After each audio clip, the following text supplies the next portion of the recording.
दगडवाडीमध्ये फसून गेलेले लोकांना वाचवायला आम्ही मदत करत आहे.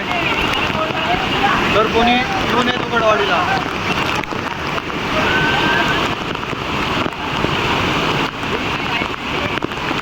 रे त्याला पकड, रे त्याला पकड, त्याला पकड. काम एक एक एक एक.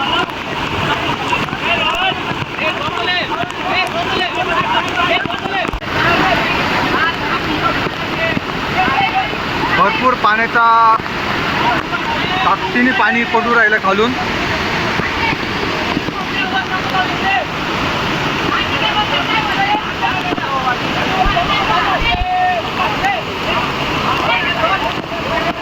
भरपूर रिक्स आहे. कोणी येऊ नये दगडवाडीला. तर 40 लोक फसलेलं आहे त्याच्यामुळे.